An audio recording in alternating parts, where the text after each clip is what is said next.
Tinoti kwaziso ukubengelelana pazuva rino reshanu rokuverengwa kweOma.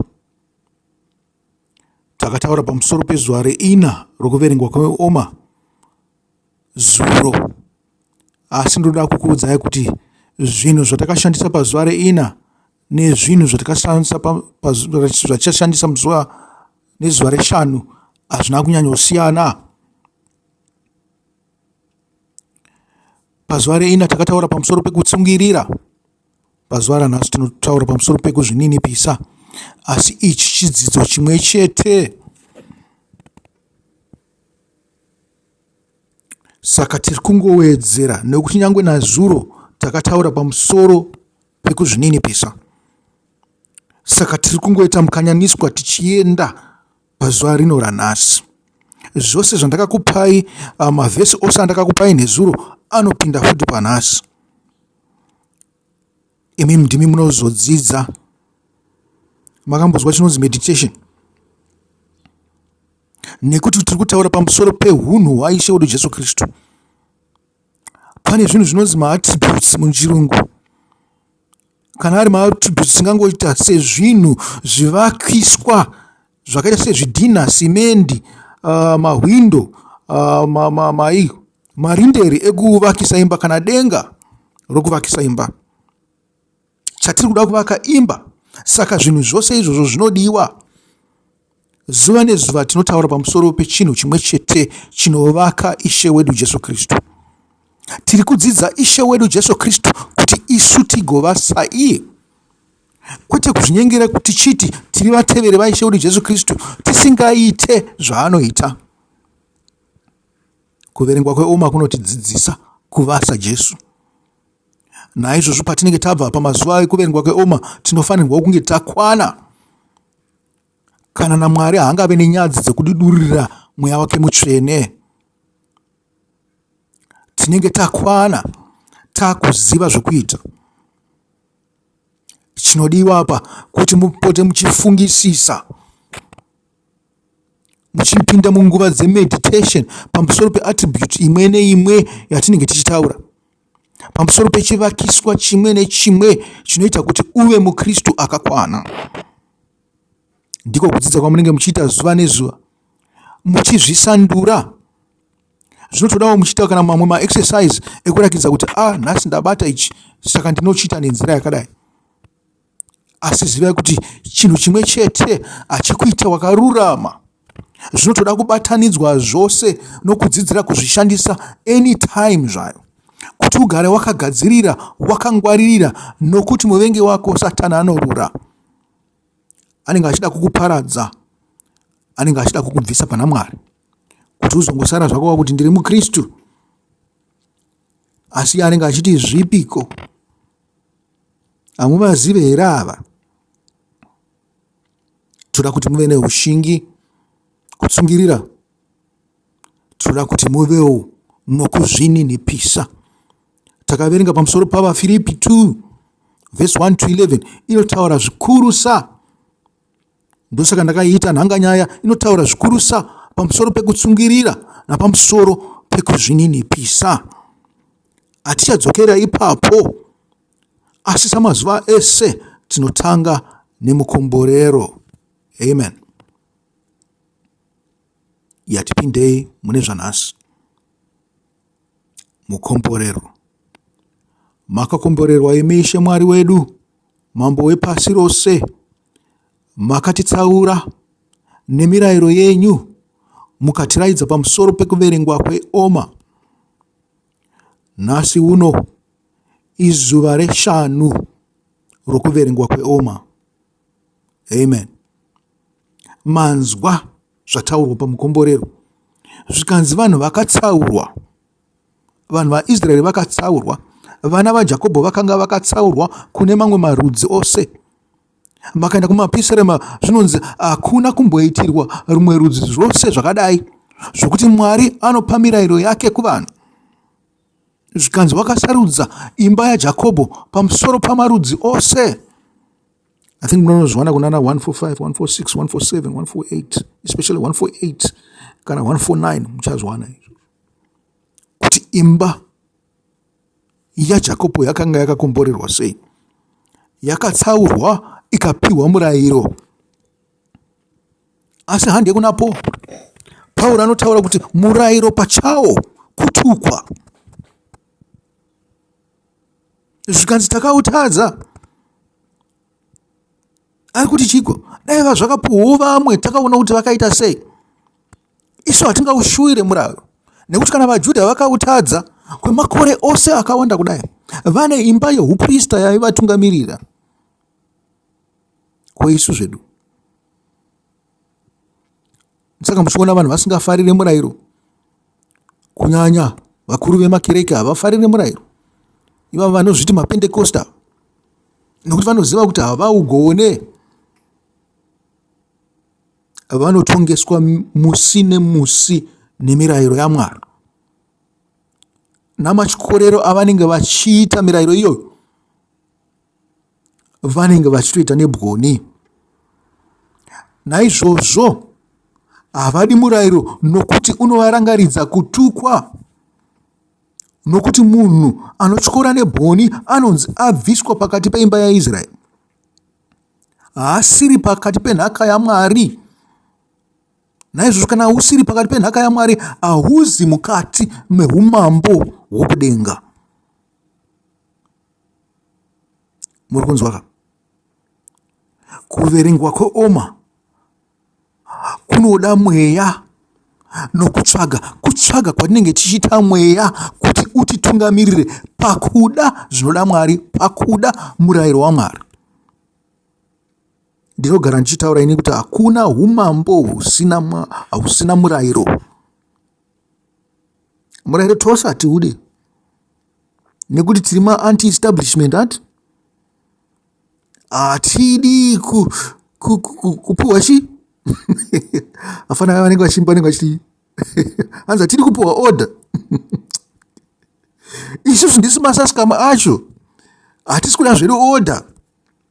Mwari akatipa mirayiro yake iri mitsvene, yakarurama, yakanaka.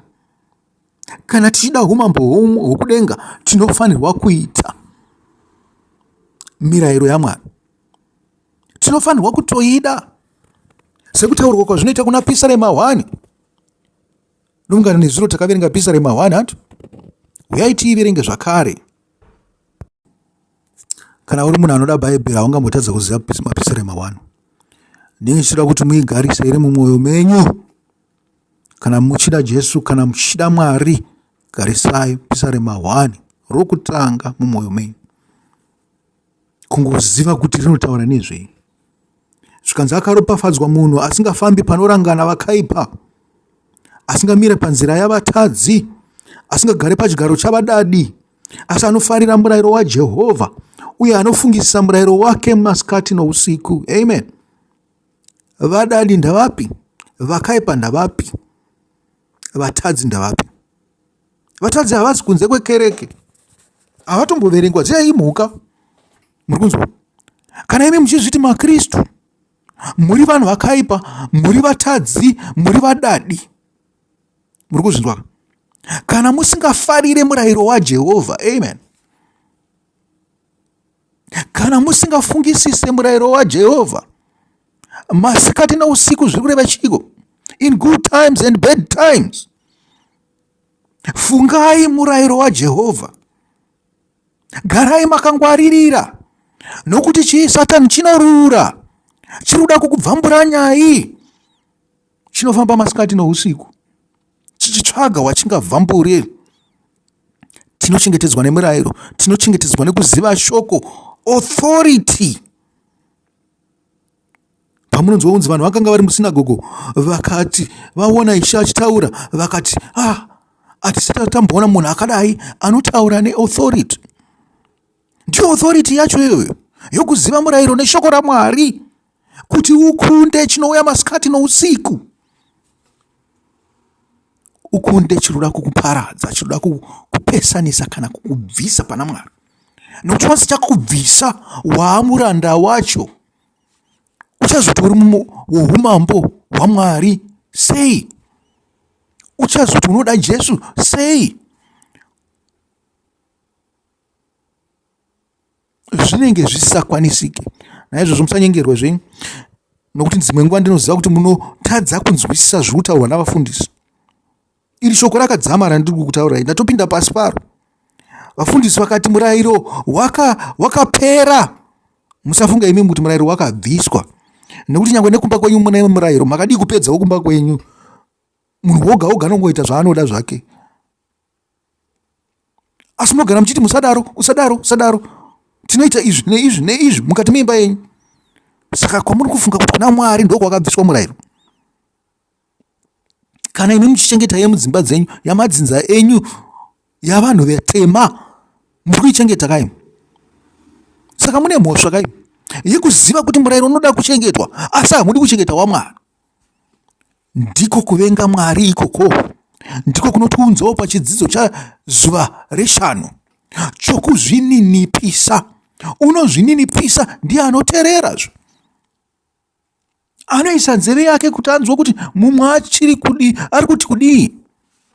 Asi apa ndiri kutaura kuteerera Mwari, kuzvininipisa, kuzvisa pasi peshoko raMwari.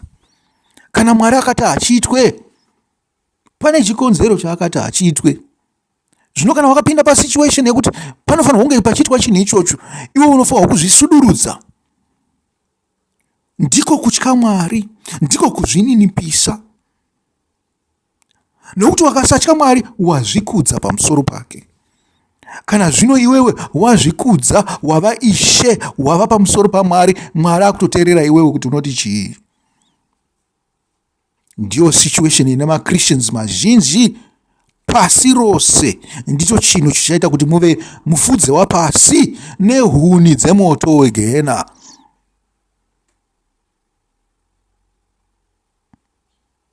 Muchaparara kana musingatendeuke.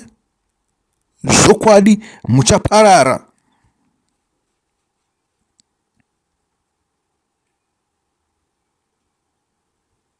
Zvikanzi akafanana nomuti wakasimwa pahova dzemvura. Amen. Zvikanzi unobereka michero yawo nenguva yawo. Amen. Kana muti wakasimwa pahova dzemvura, zvinenge zvichireva chiko? Zvinoreva kuti inotambanudzira midzi yayo kune mvura, ichimwa mvura kuti igute. Nyangwe kwakaita dzimwe nguva drought, as long as mvura ichipfuura neipapo, zvangofananawo nematsima munochera kana kuti mabhohoro amakusinga mazuva ano. Achiri kunzi mabhohoro ero, muchiziva.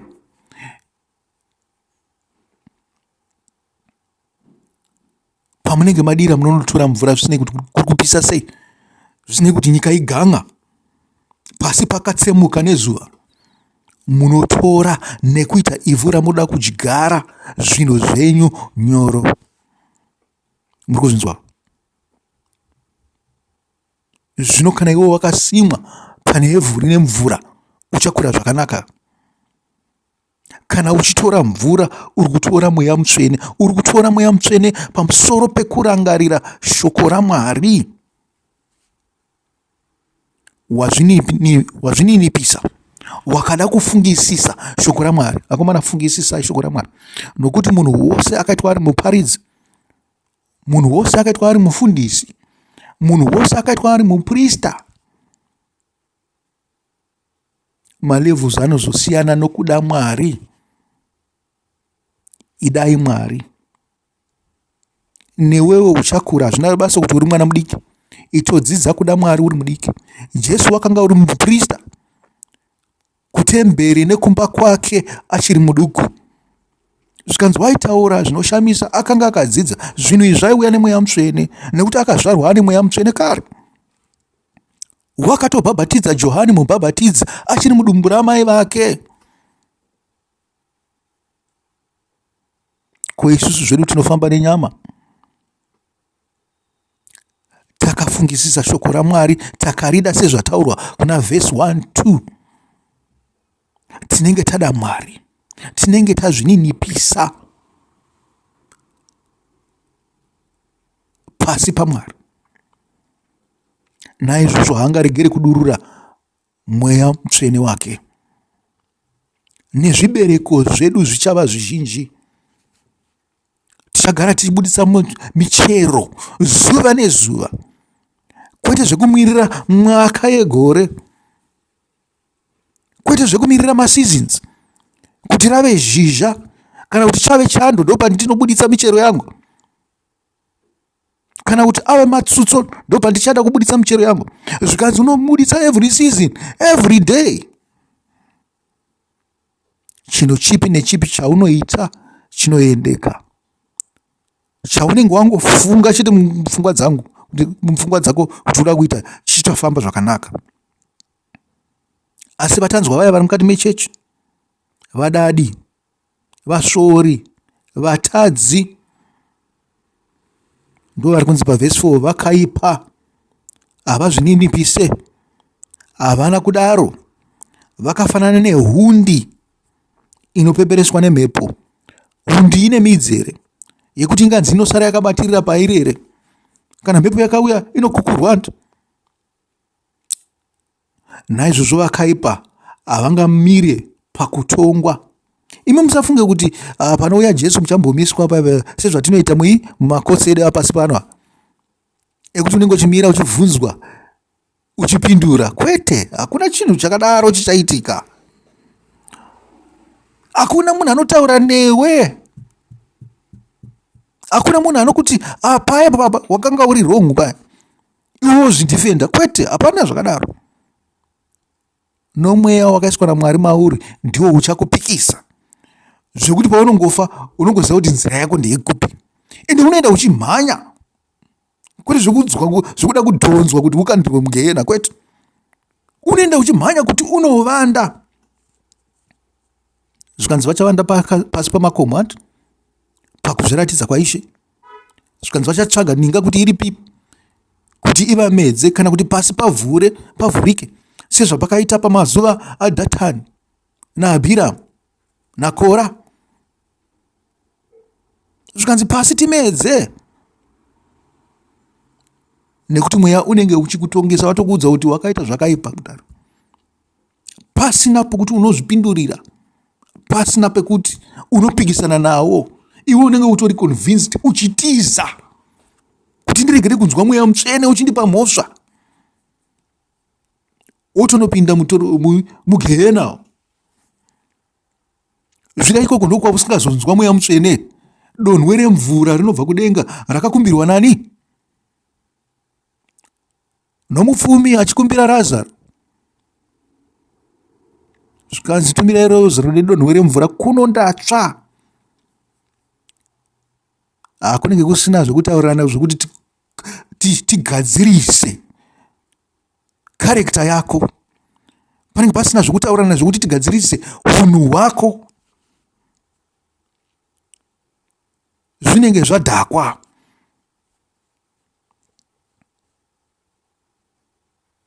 Zvikanzi kana vatadzi paungano yavakarurama, muri kuzvinzwa kana? Kana pane munhu akarurama, haangamire pamberi pako kana shure kwako makamirira kutongwa. Vakarurama vanenge vari pavo vachitofara, mutovaona kuti ava vakarurama, imi muchiita zvekutiza muchienda kugehena.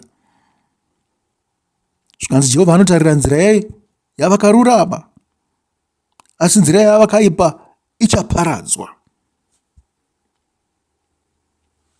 Nzira dzenyu dzichaparadzwa pasi pano. Hapangasare dombo riri pamusoro perimwe. Muchaparadzwa nokunyara kana musingatendeuke, sezvakataurwa naIshe paanoti tendeukai. Muchaparara kana mukasatendeuka. Zvikanzi musafunge kuti zvaitika zvakaipa kune vanhu vawirwa nomudhuri paSiroamu, kana vasanganisirwa ropa ravo rezvibayiro neropa ravo nani naPirato, kana kuti ndiHerodhi ndiye akasanganisa ropa antu. Zvikanzi musafunge kuti ivavo vaita sei, vakatukwa naMwari, imi muri nani? Chamunofanira kuziva kuti rufu ruchauya, haruregere kuuya, zuva rega rega raunowesta usingatendeuke, usina kungwarara, uchirarama zvako sebenzi, sesaskam, uchida kupa maodha kuna Mwari iwewe, usingadi kutora maorders kubva kuna Mwari. Zvinosvika pakuguma. Kuzvikudza kuchasvika pakuguma. Tomboteerera zvedu mamwe mavhesi. Tiri kutaura pamusoro pekuzvininipisa. Kuzvininipisa kune kuteerera nokuita zvaunenge waudzwa. Ndo kuzvininipisa iko. Kana tichizvininipisa pakati pavamwe, zvinoreva kuti hatimhanyire kutaura. Tinotanga tanzwa kuti vari kuti chii. Tisati tauyawo nemufungo yedu. Kana vati tangai kutaura imi, tapuhwa mukana. Kuzvininipisa ikoko totanga tataura, asi tozonzwawo zvavanotaura. Kuteerera.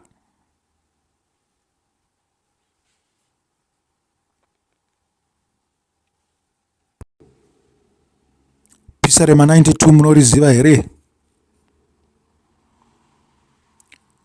Rinonzi rwiyo rwesabata.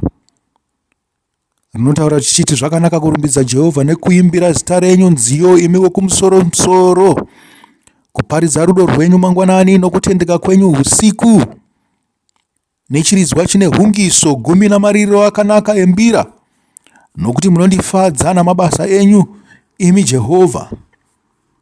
Ndinoimba nomufaro nokuda kwamabasa amaoko enyu. Amen. Chiri kudiwa kufungisisa Mwari apa. Haiwa Jehovha, mabasa enyu makuru seiko, ndangariro dzenyu dzakadzika sei. Munhu asina njere haazvizivi, mapenzi haanzwisisi, kuti kunyange vakaipa vachimera souswa, uye vaiti vezvakaipa vose vachikura, vachaparadzwa nokusingaperi. Asi imi Jehovha, munosimudzirwa nokusingaperi, nokuti zvirokwazvo vavengi venyu imi Jehovha, zvirokwazvo vavengi venyu vachaparadzwa, vaiti vezvakaipa vose vachaparadzirwa. Makasimudzira runyanga rwangu sorwenyati. Amen. Mafuta akaisvonaka akadururirwa pamusoro pangu. Takusvika patari kuda tichitangira ipapo. Meso angu akaona kukundwa kwavadzivisi vangu, nzeve dzangu dzakanzwa kuparadzwa kwavavengi vangu vakaipa. Vakarurama vachakura kwazvo semuchindwe, vachakura somusidhari weRebhanoni. Amen.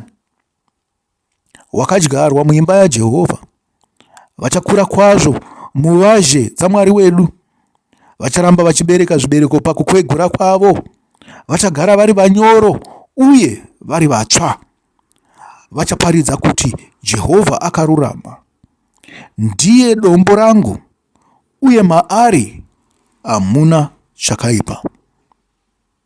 Nairo roepisarema rokuzvininipisa. Chimwe chinhu chandinokutaura pamusoro pacho, makamboona vanhu vanobata sabata here? Vanobata sabata nokuda kwomurayiro. Hanti vakaziva kuti murayiro wakaiswa naMwari, vakati zvakaipei kuti tinamati musi wesabata, nyangwe zvavo vasina simba rekukuudzai kuti sei muchinamata musi weSunday. Imi makazvionawo makati, haiwa isu tiri vesungano itsva yakaitwa muropa raIshe wedu Jesu Kristu. Naizvozvo zvaakamuka nesvondo, tichanamatawo nesvondo, tinomukawo naye savatsva. Muri kupanzwa? Ava vanozorera nesabata nokurumbidza Mwari nokuregedza kuita mabasa ose sezvakarayirwa naMwari. Imi munorumbidza Mwari paSunday, asi handei pachinhu ichi. Pamunozomurumbidza paSunday, ko mamborangarirawo Friday here? Marangarira Friday? Marangarira Friday here nyangwe imi vanobata sabata? Hongu vanobata sabata zvavo vanotanga madekwana eFriday, vopedzisira madekwana eSaturday. Ava ndivo vanoita samaJudha, asi varipo vamwe vanongoti Saturday chete ndo ravanenge vari free. Hazvina basa kuti Friday vaswera vachitei, hazvina basa kuti Sunday vachaita sei. Hama vadiwa, chandoedza kutaura ndechekuti imi muri kupinda svondo, hamusi kuzvininipisa nezuva rokufa kwaishe wedu Jesu Kristu. Hamusi tongofunga kana Thursday yasvika kuti zuva rechishanu iri ndo zuva rekuroverwa kwaishe wedu Jesu Kristu. Muri kupinda muzuva rokumuka kwaishe wedu Jesu Kristu, mune tsvina dzenyu. Nyaya yekuzvininipisa inopupura kwamuri ichiti, imi hamusi kuzvininipisa, imi hamudi Jesu, imi hamudi Mwari, hamuna umambo hwokudenga. Nekuti dai maiziva kuti Sunday izuva rekumuka kwaishe wedu Jesu Kristu, maizivawo kuti chishanu izuva rokufa kwake. Naizvozvo Thursday kana yasvika, maitenge motoita sei, motorongedza tuzakwatira twenyu twezvinhu zvakaipa zvamunoita munyika. Mototi totombobva pane zvinhu zvakaipa izvi. Panozosvika Friday masikati, munenge musisabate chinhu chouipi. Izvozvo zvinokupupurirai kuti munofanirwa kuzorora nezuva resabata. Kuzorora paiko? Pamabasa akaipa. Handisi kuti regedzei kuenda kubasa, nekuti kana basa rako rakakosha zvekuti unofanirwa kunge uchishumira vamwe vanhu nezuva resabata, enda kubasa kwako unoshumira, kana uri parosta kana kuti pajuti. Hatikurambidzwa. Dzimwe nguva vaya vanotengesa pamusika vanoti tinoshumirawo nesabata, nokuti mhuri dzinenge dzichida kuchengetwa. Hatisi kuwana rubatsiro kune hurumende, hatisi kuwana rubatsiro, nokuti munhu wose munyika akafanirwa kuwana rubatsiro kune hurumende. Kana asingagoni kuti zvinhu zvake zvibatane, upfumi hwose hwenyika ndewe munhu wose, ko hunongoitwa hwavashoma, hwokunongoswera hwakachengetedzwa mumabhanga. Uri kuchengeterwei mumabhanga? Kune vanhu vari kuda kuhushandisa iko zvino izvi. Kune mabasa asiri kugadzirwa, kune vanhu vasiri kuwana zvakakwana, kune vana vasiri kuenda kuchikoro, vana vasiri kuenda kumabasa. Zvinopupurawo naivo kuti havana kutya Mwari pavari, havazi mukati meumambo hwohwo hwaMwari, vanhu vanovenga Mwari.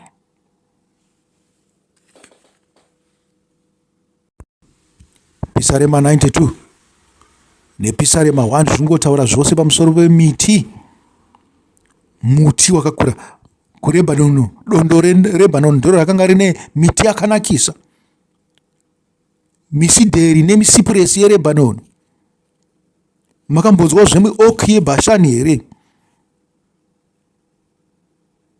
Munozviziva kaizvo? Ndiyo miti mikuru kai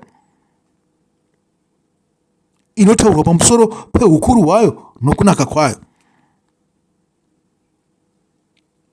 Zvikanzi asi uyu wakasimwa muvazhe dzeimba yaMwari. Hauzi mukati meimba yaMwari, asi muvazhe. Muri kuzvinzwa? Inonzi courtyard iyayo. Zvakafanana kuti mune dzimba, mune tudzimba twenyu, asi mune fence kai yamunoita boundary inoseparata manext door kwamuri. Ndovazhe yenyu iyoyo. Zvikanzi muti wakasimwa muvazhe yemba yaMwari. Muvazhe yemba yaMwari munoitika ichiko, muzere nekururama nehutsvene ka. Hongu ndinoziva kuti munoziva kuti imba yaMwari ine nzvimbo tsvene nenzvimbo tsvene-tsvene. Asi chinoitwa muvazhe chinoitwa navaprista vazere nekururama nokuziva mirayiro yaMwari, vanotevedza zvinoda Mwari. Zvikanzi ndakazodzwa nemafuta, ndine zodzo ini roumambo hwokudenga, ndinoita zvinoda Baba. Ndave mudyi wenhaka pamwe chete naIshe wedu Jesu Kristu. Ndiri mwanakomana woumambo, ndinogara ushe pamwe chete naishe wedu Jesu Kristu. Ushe hwani? Ushe hwaBaba. Vazere nekururama. Uyezve vanoziva kuti kana takagara naJehovha hatifanira kunge tine chakaipa matiri, nokuti iye pachake haana chakaipa. Ndizvo zvinopupura umambo hwokudenga, kuti hakuna ari mukati meumambo hwokudenga anoita chakaipa. Amadiwa, touya pakupedzisa. Pane zvizhinji zvandangada kutaura nazvo.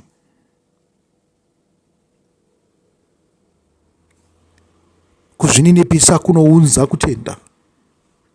Kuzvininipisa kunounza kutenda. Ndingangokuverengerai MaPisarema 1:19, asi handizotaura pamusoro payo. Imi muchazongozvifungirawo sevanhu vanomediteta kuti mufundisi ava vanga vachida kutaura pamusoro pei. Chavanga vachida kutiudza chii? MaPisarema 1:19 kubva pabandiko riri pa 113 kusvika pa 120 rakanzi sameki. Zvikanzi, ndinovenga vanhu vane mwoyo miviri. Vane mwoyo miviri ndevapi? Ndovataurwa ka pavhesi 1 yaMaPisarema 1. Tatotaura nezvavo kare. Imi muri utiziro hwangu nenhoo yangu, ndakaisa tariro yangu pashoko renyu. Amen. Ibvai kwandiri imi vaiti vezvakaipa. Amen. Hauna hama mukereke kusara kweinoita zvinoda Mwari. Hama yako haizi vaya vataurwa pavhesi 1 yaMaPisarema.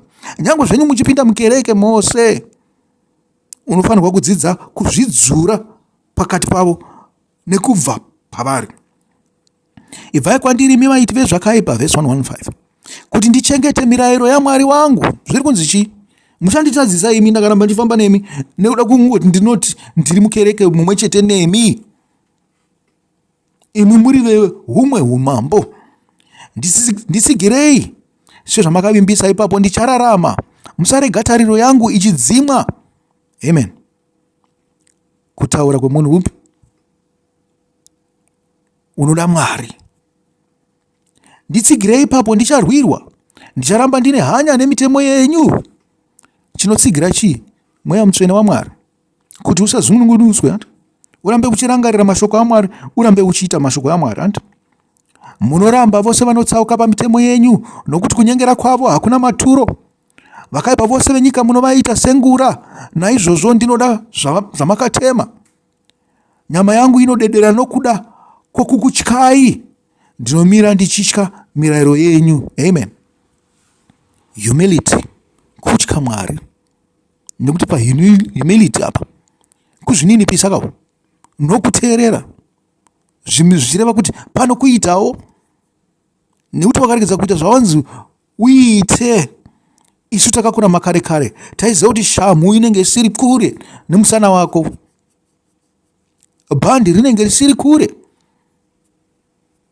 Naizvozvo zvaipedza upenzi hwedu, zvaipenza usasikamu hwedu.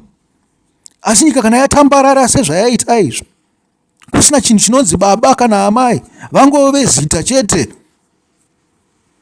sadaka rinoitika. Vanhu vanoita zvavanoda. Izvi tinozvionawo kunyika dzavarungu. Asi kwedu zvabatirawo zvikuru nokuda kwekuputsika kwedzimba. Kuputsika kwedzimba kunoreva kuti nhoroondo yadimburwa pamwe chete netsika namagariro avanhu. Saka upenzi hwanyanya. Kusatya Mwari kunopupura, kuchiti imi munouraya vana venyu muchiromba. Imi hamusina basa noupenyu. Imi munoba. Imi muzere nehuori. Matongerwo ari kuita nyika haana kururama, haana kunaka. Vanhu vanyika vazara nehuipi. Vanotambanudzira maoko avo kune zvinhu zvaSatani. Mwari havachamuziva. Mwari haasipo panyika.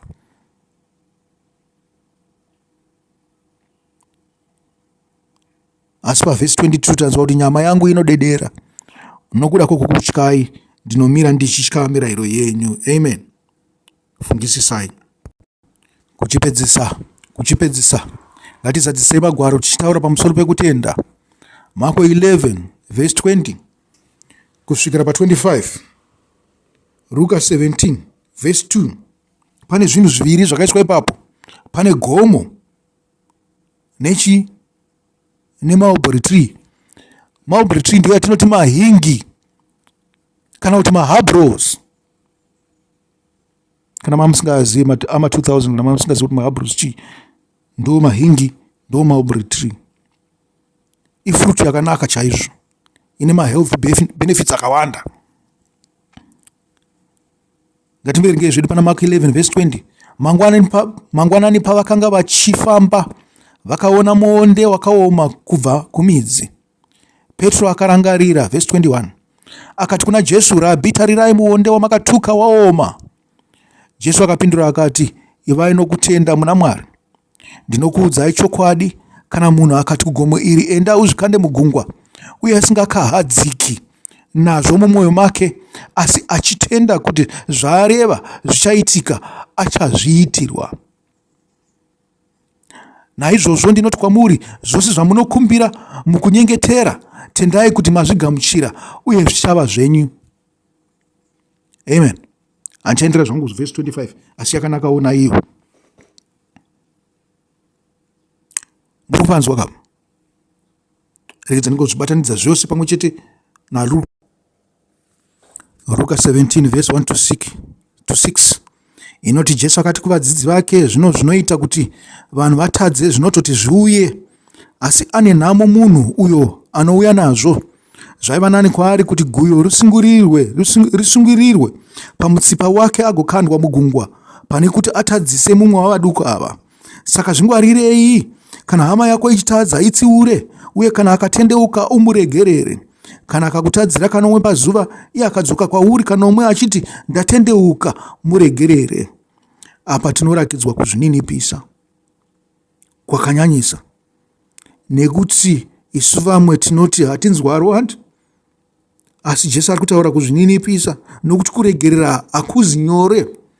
Vanhu havafanirwa kuona kuti kuregerera kwako kuri nyore, asi Jesu ari kuti zvininipisei. Ukamuregerera unoziva kuti achadzoka futi. Vamwe vachakutadzira zvakare, vachiita chinhu chimwe chete ichocho. Vapostori vakati kuna She, tiwedzerewo kutenda kwedu. Iye akati, kana muno kutenda kuduku setsanga yemastadi, munogona kuti kumuti womuonde uyu, dzurwa usimwe mugungwa, uye uchakuteererai. Ndo patinoti panonzi mulberry tree kwete muonde. Mulberry tree ndiyo yakataurwa mumabhuku echirungu. Muhabros ndo wakataurwa mumabhuku echirungu.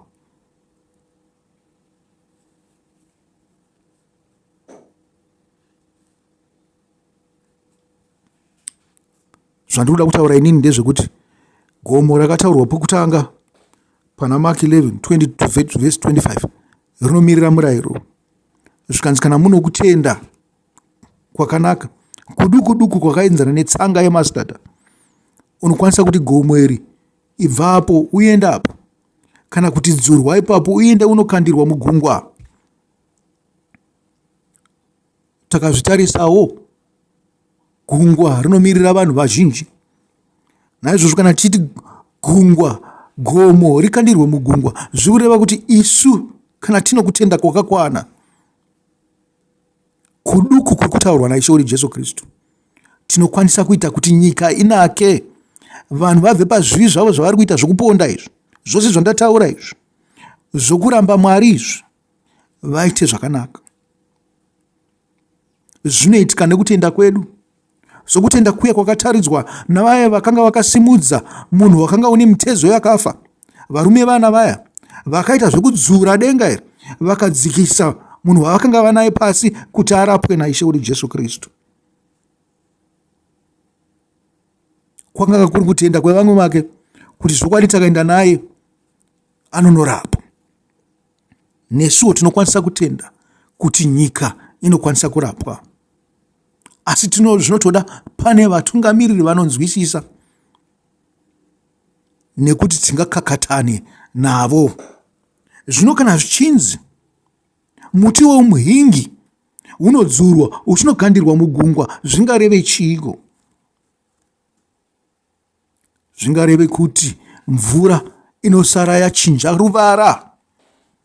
Kana mvura yachinja ruvara yasandurwa, sekusandurwa kwayaitwa negomo, yasandurwa nemugomo, yasandurwa nemurayiro, asi zvose zvinobva pakutenda kwedu. Hama dzangu, ndinoda kupedzisira chirongwa chino chokuzvininipisa panapa. Ngatizvininipisei, tizviise pasi paMwari, titsvage simba rinobva kuna Mwari, tichikumbira tinokutenda, tisiri vatadzi, zvichida nyika inganakewo.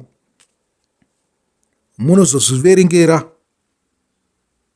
kuvenga chivi, Mark 11 verse 15 to 19. Jesu paanochita sei? Paanodzinga vaitengesa mutemberi. Nokuti imi muri temberi, sezvazvinotaurwa kuna 1 VaKorinde 6 verse 19. Muri temberi dzei? Dzemweya waMwari. Tikadzinga chivi matiri isusu, tine simba rekuti gomo rikandirwe mugungwa, nomuhingi ukandirwe mugungwa. Usandure zvinhu. Munoverenga MaPisarema 139 verse 19 to 24. Zvose izvi ndida kuti muzvibatanidze naRuka 17 namavhesi atataura pamusoro pawo. Pane mamwe anozowedzerwa kusvika pane Ruka 17 verse 1 to 10. Muzvibatanidza, mofungisisa pamusoro pazvo kuti tikandire makomo aya nemihingi iyi mugungwa chisarai. Idzi hadzisi kuziva muhingi kaidzi. Muhingi painodonhera paya zvangofanana nemihute mukuru iye, inosiya panhu pacho painenge yadonhera paya panenge padonhera mafruits acho, panosara pachinja ruvara. Inochinjisa ruvara revhu rinenge riri papo kana zvichidonha zvakawanda.